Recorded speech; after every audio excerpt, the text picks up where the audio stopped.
Hello, welcome to all.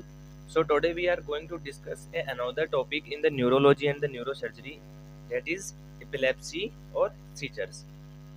तो देखिए, ये न्यूरोलॉजी और न्यूरोसर्जरी का टॉपिक है जो अपन आज बात करने जा रहे हैं, एपिलेप्सी या सीजर्स.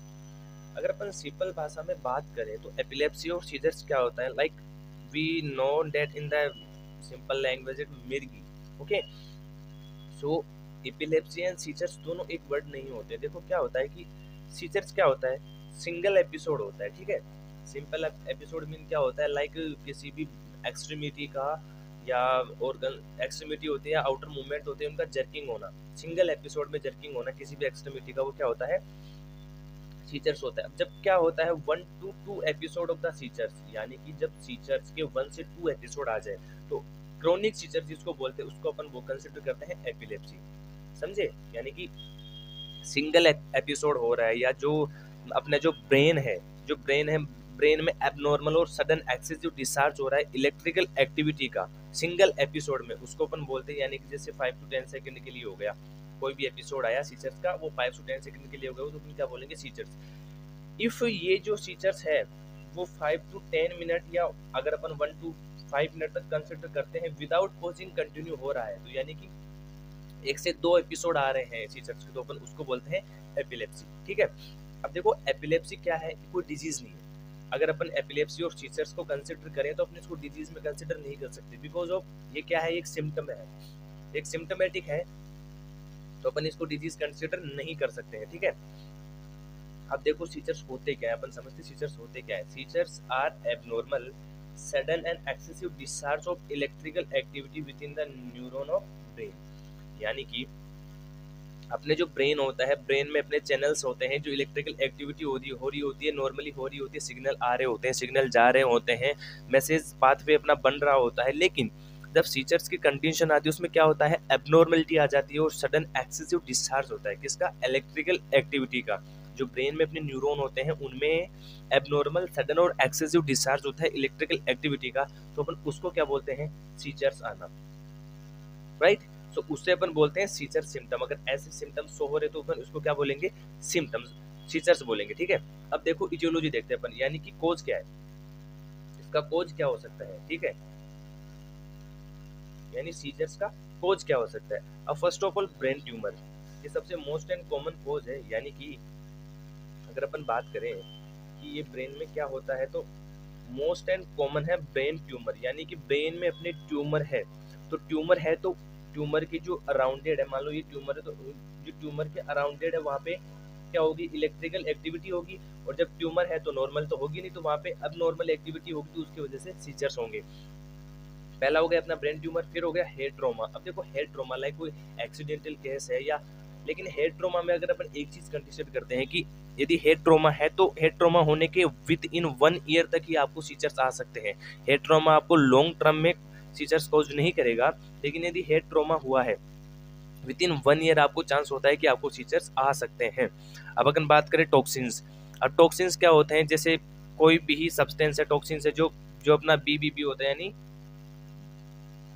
ब्लड ब्रेन बैरियर, यानी जो जो भी टॉक्सिन्स होते हैं वो ब्लड ब्रेन बैरियर को क्रॉस करके चले जाते हैं ब्रेन तक, तो वो भी कॉज करते हैं क्या, सीजर्स का. अब देखो सेरेब्रल हाइपोक्सिया, यानी कि जो अपना ब्रेन है उसमें जो ब्लड सप्लाई होती है उसमें हाइपोक्सिया हो, यानी जो प्रॉपर ब्लड सप्लाई नहीं हो रही किसी एब्सेंस की वजह से, किसी भी चेक्स की वजह से, तो उसकी वजह से भी क्या हो सकता है, अपने सीजर्स आ सकते हैं, एबनॉर्मल ब्लड सप्लाई की वजह से भी. अब देखो हाइपरपायरेक्सिया, हाइपरपायरेक्सिया क्या होता है, जब अपनी बॉडी में हाई ग्रेड फीवर होता है, यानी कि अगर अपन 102 फ़ारेनहाइट से बात करें, 102 फ़ारेनहाइट से ग्रेटर होगा, तो उसमें क्या होगा कि जो फीवर अपनी बॉडी की वजह से क्या होगा, टेम्परेचर अपना बॉडी का बढ़ जाएगा, उसकी वजह से भी अपने को सीजर्स आ सकते हैं, तो उसको बोलते हैं अपन फिब्राइल सीजर्स.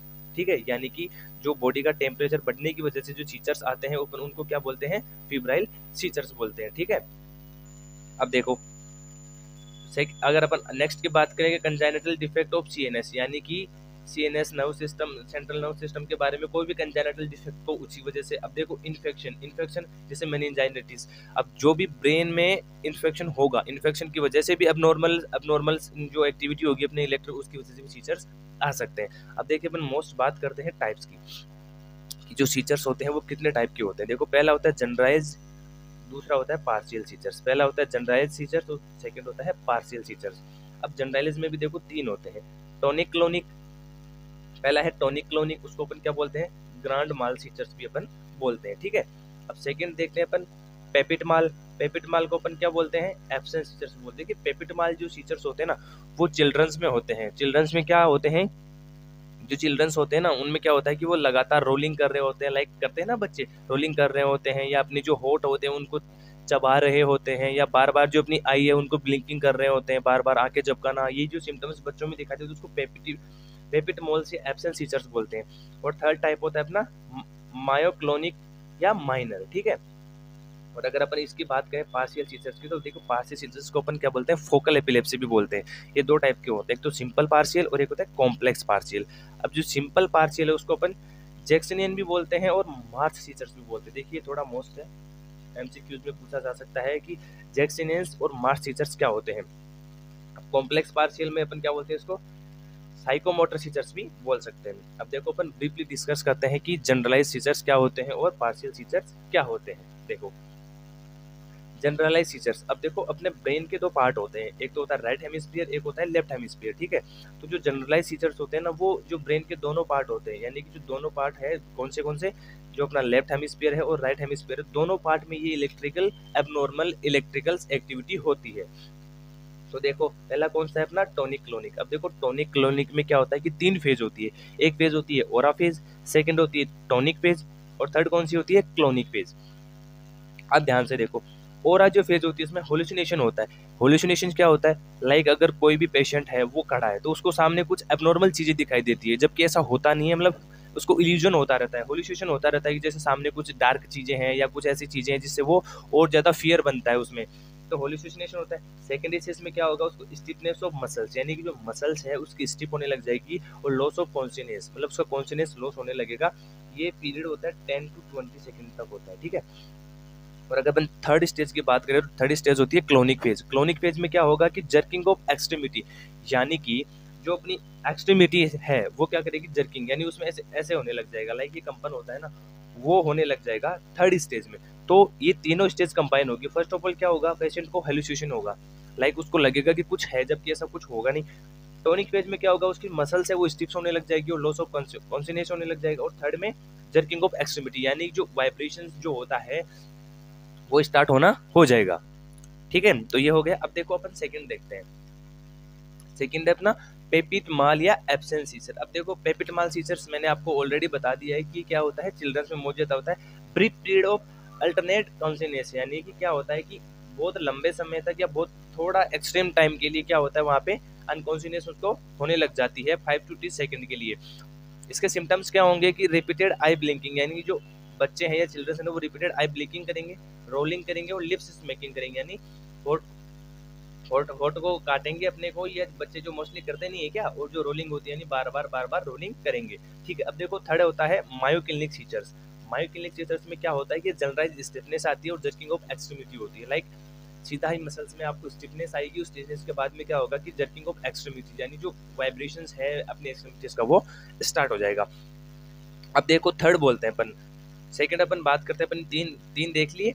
अब इसके बाद बात करते हैं अपन सेकंड टाइप की। सेकंड टाइप कौन सा था, पार्शियल सीजर्स या फोकल एपिलेप्सी। देखिए अपन ने बात की थी कि जो जनरलाइज्ड एपिलेप्सी होती है या सीजर्स होते हैं वो क्या होते हैं कि both part of the brain में होते हैं, यानी एपिलेप जो हेमिस्फीयर है राइट हेमिस्फीयर और लेफ्ट हेमिस्फीयर में होते हैं। लेकिन जो पार्शियल सीजर्स है वो क्या होते हैं, specific part of the brain में होते हैं या किसी वन पार्ट में हो रहे होते हैं। अब देखो पहले की बात करते हैं अपन सिंपल या जेसिनियन या मार्च।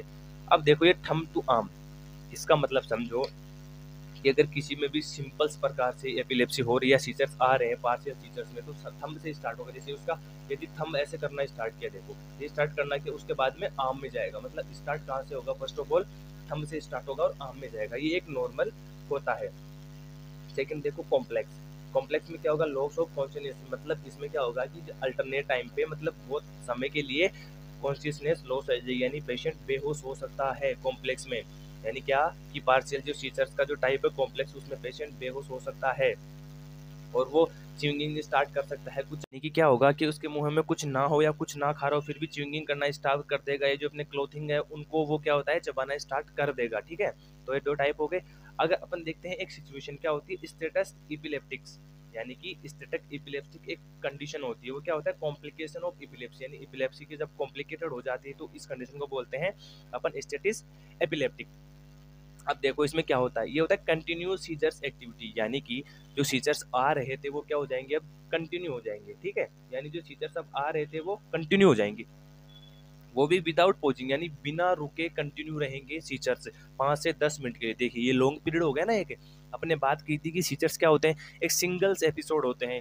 उसके बाद में अपने एपिलेप्सी की बात की कि 1 to 2 episode of the seizures को क्या बोलते हैं अपन, एपिलेप्सी बोलते हैं। अब यहाँ पे देखो एक कंडीशन होती है कॉम्प्लिकेशन ऑफ एपिलेप्सी की भी, यानी स्टेटस एपिलेप्टिक्स, इसमें क्या होगा कि कंटिन्यू सीजर्स आएंगे, ठीक है, और 5 to 10 मिनट के लिए सीजर्स कंटिन्यू आते रहेंगे। तो अब बिना रुके, अब इसको प्रिवेंट कैसे करेंगे, इसको प्रिवेंट करते हैं अपन सेडेटिव देके, सेडेटिव लाइक डायजापाम हो गया, क्लोराजेपाम हो गया, ये टेबलेट्स होती है, साल्ट होते हैं, सेडेटिव देके अपन इसको प्रिवेंट करेंगे।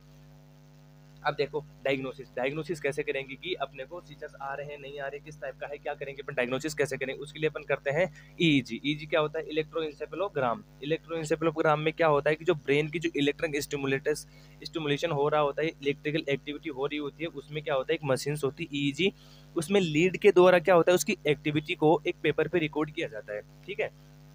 जैसे ये अपनी एक्टिविटी होगी ना, तो ब्रेन की जो एक्टिविटी हो रही है उसको क्या किया जाता है, एक पेपर पे रिकॉर्ड किया जाता है मशीन के द्वारा, जिसमें लीड लगी होती है, वो क्या होती है, रिकॉर्ड करती है ब्रेन की एक्टिविटीज को, और उसके द्वारा अपन फिर उसको डायग्नोसिस करते हैं। इसका ट्रीटमेंट अपन बात कर सकते हैं कि ट्रीटमेंट जो हो सकता है अपन इसमें दे रहे होते हैं, क्या सोडियम वेलोरेट दे रहे होते हैं, सोडियम वेलोरेट टेबलेट, सोडियम वेलोरेट टेबलेट दे रहे होते हैं, या उसके साथ अल्टरनेट दे रहे होते हैं, डायजापाम या क्लोरोजिपाम या ऑक्सीजलिपाम दे रहे अपन होते हैं, ठीक है। तो ये ऑल अबाउट हो गया अपनी एपिलेप्सी के बारे में। नोट्स हम नोट्स के लिए 1 पेज नोट सॉल्यूशंस के लिए क्या करेंगे, आप व्हाट्सअप कर सकते हैं, वहाँ पे प्रोवाइड करा देंगे।